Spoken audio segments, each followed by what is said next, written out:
The Galactic Council chamber glittered like a jewel in the dark of space. Its walls were made of crystal, designed to show the wealth and unity of the galaxy's greatest empires. Inside, voices of 100 species echoed deep and sharp, each one filled with pride and power. They gathered to discuss a single problem: Earth. Humans had been known to the galaxy for only a short time. Their world was a death world, a planet filled with violent storms, shifting continents, and beasts with claws sharper than steel. The Council respected their toughness, but they laughed at their technology. Compared to the great empires, Earth was still young, still fragile, still unworthy of fear. Yet humans had spoken a warning. They sent a message, not with threats, but with calm words. Do not cross into our space. Do not test our borders. If you do, the price will be greater than you imagine. The warning unsettled a few in the Council, but most laughed. Admiral Zalar of the Zinth stood tall, his armor glowing with pride. He slammed his hand against the table. They dare to threaten us? Primitive creatures from a single planet? Their fleets are nothing compared to ours. The Ninth Navy will march and humanity will bow. Applause followed his words. Other leaders agreed, their voices rising like thunder. The Ninth Navy was the jewel of the Council. A massive armada of 50 capital ships, 300 escorts, and 1 million soldiers. No power in the galaxy had ever stood against them and survived. To most, this mission seemed simple, but not to all. In the far corner of the chamber, a thin, gray-skinned diplomat of the Vayari lifted her trembling hand. Her voice was soft, but it carried weight. You do not understand what you are dealing with. I have studied them. Humans are not like us. They do not fight wars to gain power. They fight because they must. They fight to survive. Laughter rolled across the chamber, cruel and dismissive. Admiral Zalar sneered at her. Do not speak to us of survival, old woman. We have empires that stretch across 1,000 worlds. Humanity has one fragile rock and a few outposts. They cannot stand against the Ninth Navy. Her eyes filled with sorrow, not anger.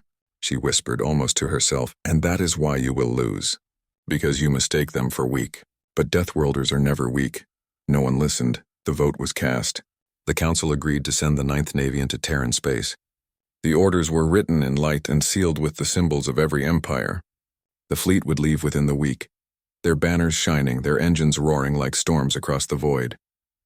In the capital streets, people cheered. Soldiers marched proudly, their armor polished, their weapons gleaming. Families celebrated, believing their sons and daughters were going to bring home victory and glory. Across 100 worlds, broadcasts spoke of the swift punishment of mankind. But on Earth, there was no cheering. In command bunkers deep under mountains, human leaders studied the movements of the Ninth Navy. Their faces were hard, their voices quiet. They had hoped the galaxy would listen to their warning. They had hoped war would not come. Yet humanity had lived through centuries of conflict, disasters, and endless trials. They knew what was coming. They had prepared for it. And while the galaxy laughed at Earth's warning, the humans whispered to one another a truth they all understood. This will not be easy. But we will endure. We always endure. The stars outside glittered cold and silent as the Ninth Navy began its march toward Terran space. The galaxy expected triumph. The Council expected conquest. Only humanity knew what was about to happen. And somewhere in the stillness of space, destiny waited, sharp as a blade ready to fall. The Ninth Navy gathered in orbit above the Council's stronghold world, a sight so vast and terrible that even the stars seemed dim beside it. 50 capital ships stretched like mountains of steel, each one bristling with weapons that could burn continents. Escorts swarmed around them in perfect formations, smaller but fast, like wolves guarding their alpha.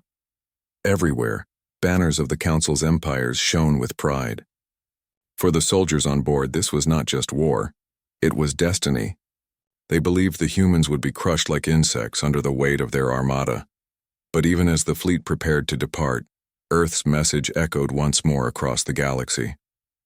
It played on open channels, reaching every ship, every station, every world. The words were calm, steady, and strangely heavy, as though spoken not by generals but by survivors. Leave our borders. Do not come closer. The price of war with us is more than you are willing to pay. The message contained no threats, no roar of anger. It was not the voice of a desperate race. It was the voice of people who had already seen too much blood, who were tired of war but ready to endure it again if forced. Some of the younger soldiers of the Ninth Navy whispered about it in the mess halls. "Why do they sound so certain?" one asked. "If they are weak, why do they not beg?" Their officers silenced them. "It is a bluff. Deathworlders always boast. They want to frighten us before the battle." But fear had planted a seed, a message so simple, so quiet, yet it shook something deep inside those who truly listened. The day of departure came. The Ninth Navy launched into the stars, their engines burning trails of blue light behind them. On 1,000 worlds, citizens cheered as they watched the fleet leave. Children waved flags. Parents wept with pride. The Ninth Navy was not just an army. It was a symbol of the Council's supremacy, proof that no one could resist their will. Inside Terran space, however, the atmosphere was different. On Earth, leaders met in silence inside underground war rooms. Around them were screens filled with maps of the void, showing the steady advance of the Ninth Navy. No one smiled. No one celebrated. They had expected this, and still, the weight of it pressed heavily upon them. General Harris, an old man with scars across his face, stared at the display. "They ignored the warning," he said quietly. "So they will learn." A younger officer, his voice shaking, asked, "Sir, can we really stop them?" "Their numbers. Their ships." Harris turned his gaze on the officer, his eyes hard as iron. "Do not think of their numbers. Think of our history. Every war we have ever fought, we were outnumbered. Every disaster we have faced, we were unprepared. But still we endured. That is what we do. We endure," no one argued. They all knew it was true. Across human colonies, families braced for war. Fathers hugged their children longer that night. Mothers whispered words of courage. Farmers, miners, workers, everyone felt the shadow of the Ninth Navy drawing closer, and yet they did not despair. They prepared. In the quiet of their homes, people repeated the same truth. We have been warned by fire and blood since the day we were born on this harsh world. We will not break now. The Council believed humanity was weak. They saw only a young species with fragile fleets and scattered colonies. They did not see the heart of Earth, forged in storms, carved by endless struggle. And as the Ninth Navy crossed into human space, the galaxy held its breath. The Armada expected an easy conquest. The Council expected swift news of victory. But in the silence between stars, humanity waited, not trembling, not begging, waiting, because Earth had given its warning. And when Deathworlders give a warning, it is not a bluff. It is a promise. The Ninth Navy crossed the border into Terran space with banners glowing and weapons armed. Their commanders expected resistance, but not fear. They imagined small human ships scattering before their might, colonies begging for mercy, and Earth itself trembling at their arrival. At first, it seemed easy. The border systems were quiet, their stations dark. There were no fleets waiting in open space, no grand battles. Only silence. Admiral Zalar sat proudly on the command throne of the flagship Dominion's Wrath. His voice thundered across the fleet's channels. "See how they hide. These humans are cowards. They warned us with empty words. Soon they will crawl before us, but the silence was not weakness. It was waiting." On the third day inside Terran space, the fleet's first distress call was received. A patrol group of 6 ships had gone to investigate an asteroid field. They never returned. The only message they sent was broken, filled with static and one chilling cry. "They're not fighting like anyone we've seen." Then nothing. At first, the admirals dismissed it. Perhaps a reactor failure. Perhaps pirates. But then more reports arrived. A supply vessel vanished. An escort squadron was torn apart by sudden attacks from shadows. A destroyer drifted into darkness, its engines dead, its crew screaming until silence swallowed them. No enemy fleet was visible. No grand armada of humans met them in open combat. Instead, the Terrans struck like ghosts. Small ships appeared where scanners showed nothing, unleashing precise fire, then vanishing into asteroid belts or the cover of dead worlds. The Ninth Navy tried to adjust. Formations tightened. Escorts swept the dark. But every time they thought they had the humans cornered, the Terrans melted away, leaving wreckage behind. Fear began to spread. Soldiers who once boasted of glory now whispered in corridors. "How do they know where we are? How do they strike so perfectly?" An officer on the cruiser Silent Dagger wrote his final message before his ship disappeared. "They see us even when we cannot see them. It is as if the void itself belongs to them." Within 2 weeks, the mighty Ninth Navy was bleeding. Entire wings of ships gone, communication broken, supplies running thin, yet no one had seen the full Terran fleet, only fragments, shadows, whispers of war. Admiral Zalar's pride began to crack. He demanded answers from his captains, but none could explain the impossible precision of humanity's attacks. "They fight without honor," he roared. "They strike and vanish like predators." But his words betrayed fear. By the third week, silence fell completely. The transmission stopped. No signals, no distress calls, no messages of retreat. The Ninth Navy had entered Terran space in glory and strength, and then, as if the stars themselves had swallowed them, they were gone. Not a single ship returned. Not one soldier. On the Council's worlds, families waited for news.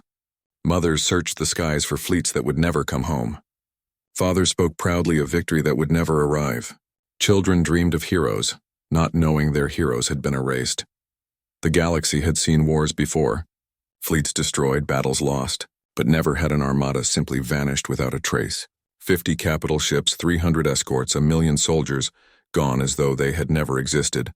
The Council tried to hide the truth, claiming the fleet was delayed. But whispers spread fast. Traders spoke of burned wrecks drifting on the edges of Terran space. Refugees swore they had seen black human warships dragging away captured vessels into the void. It became clear to all, the Ninth Navy was not destroyed in battle. It was taken, and somewhere, in the dark heart of Terran space, humanity had claimed its prize. The warning had been given. The Council had laughed, and now their greatest fleet had vanished into silence. The disappearance of the Ninth Navy spread across the galaxy like a storm without warning. At first, the Council tried to control the story.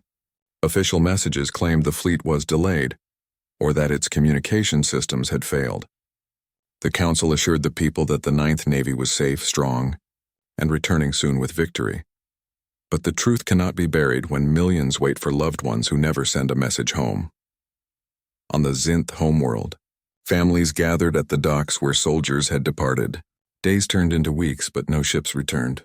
Mothers stood in silence, fathers clenched their fists, and children asked questions that no one could answer. "Where is my brother? When will my mother come home? Why is the Council lying?" The Council had no answers, and in that silence, rumors were born. Traders whispered that human fleets moved like shadows, appearing where no scanners could detect. Refugees claimed they had seen warships black as night, silent and merciless, dragging Council ships into the void. Others swore entire colonies near the Terran border had gone dark, their stars now guarded by ghostly human vessels. The whispers spread quickly, faster than any official report. Fear moved through the galaxy like a second sun, burning away the pride that once surrounded the Ninth Navy. Scholars tried to explain it. Some said humans had mastered technologies the Council did not understand. Others argued that their death world instincts allowed them to fight in ways no civilized empire could imagine. One scholar stood before a gathering of leaders and said in a voice that shook, "Do not compare humanity to us. We fight wars for territory, for resources, for pride. But humans fight for survival. And survival does not care about rules or honor or numbers. Survival only cares about victory." The hall fell silent. For the first time, many began to see the truth they had ignored. Meanwhile, on border worlds closest to Earth, fear became panic. Citizens fled deeper into Council territory. Ships overloaded with refugees crowded the skies, begging for safe passage. Merchants refused to travel near Terran space. Once busy trade routes turned into ghost paths. Some soldiers, newly recruited to replace the vanished fleet, deserted before even reaching their posts. They had heard the whispers. The Ninth Navy did not die. The humans took them. No one knew what that meant, but the mystery was more terrifying than destruction itself. The Council grew desperate. They broadcast new propaganda, showing images of their power, their armies, their fleets. They promised revenge, but their words felt hollow because behind the speeches everyone could see the truth. Fear was in their eyes too. Even the proud Admiral Zalar's name was now spoken with pity and dread. Once celebrated as a hero, he had become a ghost, a symbol of arrogance punished. His fleets, his soldiers, his banners, all swallowed by the human silence. In the darkest corners of space, children began telling stories. Around campfires on frontier worlds, they whispered tales of the ghost fleet. They said the humans had hidden the Ninth Navy in underground docks beneath dead planets, rebuilding their ships for themselves. Others said the soldiers were still alive, trapped in cages of steel, forced to stare into the endless dark as punishment for their arrogance. No one knew the truth, and that made the fear worse. Because destruction could be understood, loss could be mourned. But disappearance left questions that ate away at the mind. Why had the humans stayed silent? What were they planning with the captured fleet? And what would happen if the Council dared to send another armada? The galaxy began to learn that silence was not peace. Silence was a warning, and the silence of Earth was growing louder every day.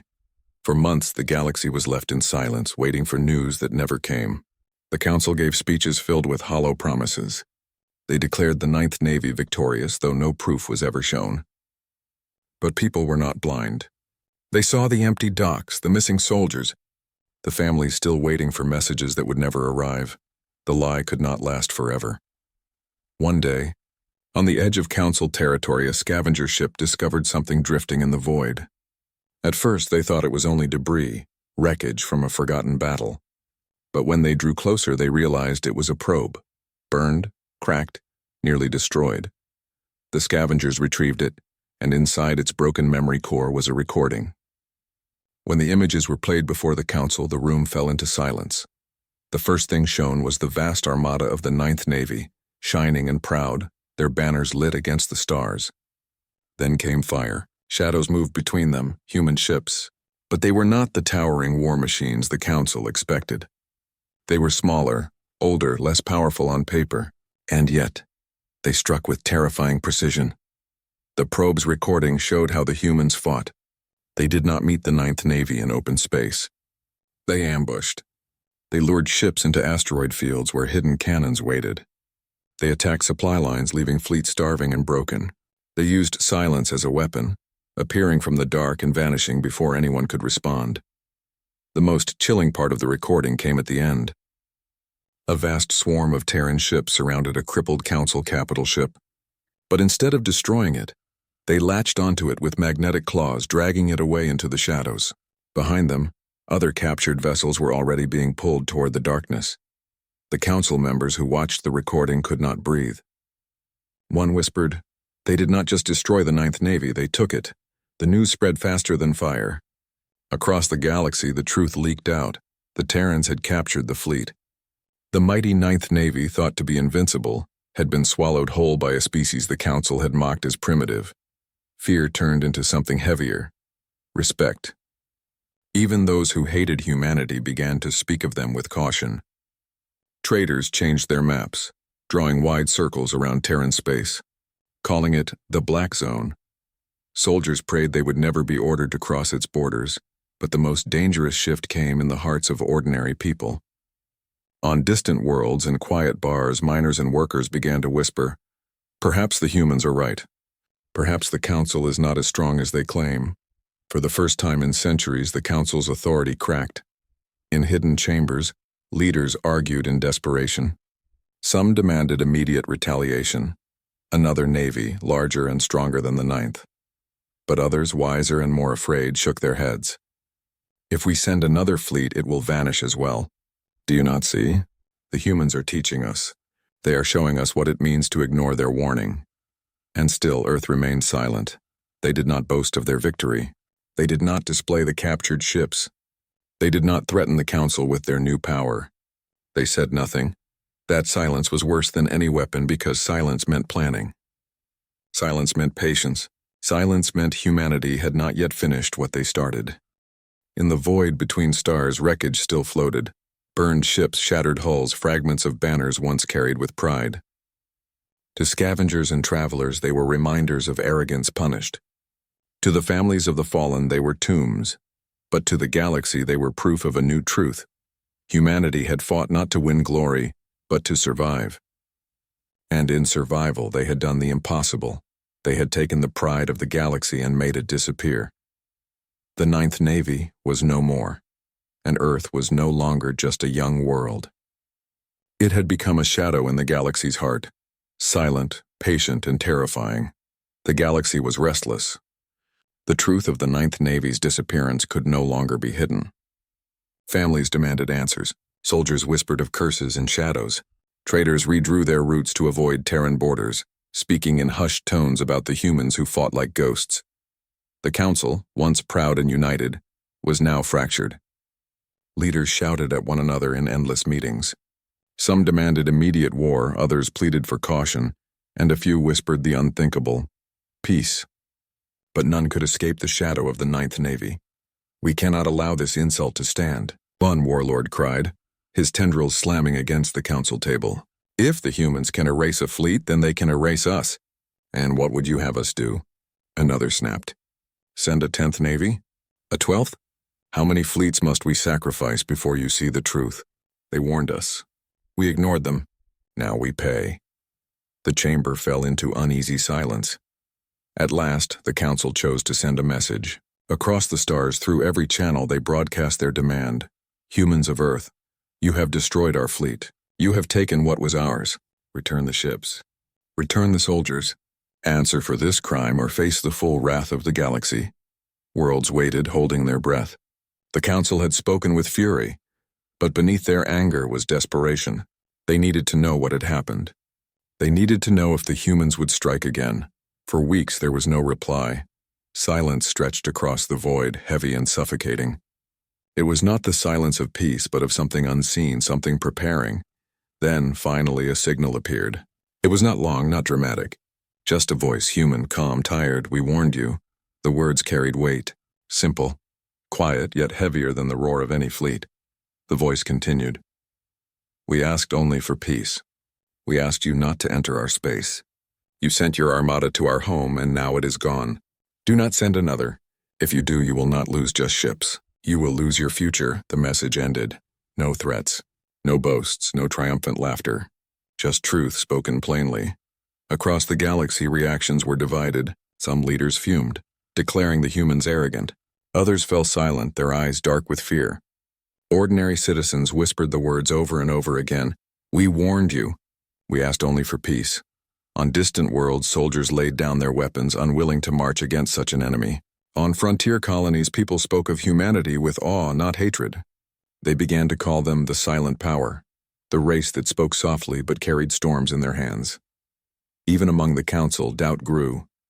Could they risk another fleet? Could they survive another disappearance? Every plan of attack crumbled against the memory of the Ninth Navy. 50 capital ships and 1 million soldiers erased. Their fate still unknown, and Earth remained quiet. No one knew where the captured ships were hidden. No one knew what had become of the soldiers. Some believed the humans had rebuilt the fleet, reforging it into their own armada. Others believed the soldiers were still alive, prisoners in the dark, listening to the silence of their captors. But humanity did not explain. They did not show their strength. They did not need to, because the greatest weapon was not their ships, not their tactics, not their history. It was the silence that followed their warning, the silence that told the galaxy they had not yet shown everything. The council, for the first time in centuries, hesitated. They had ruled with pride and arrogance, believing themselves untouchable. But now when they looked toward Earth, they did not see weakness, they saw a shadow. And in that shadow they heard the echo of a voice. "Do not send another. If you do, you will not lose just ships. You will lose you years past, but the wound left by the Ninth Navy never healed." Across the galaxy, families still waited for soldiers who never returned.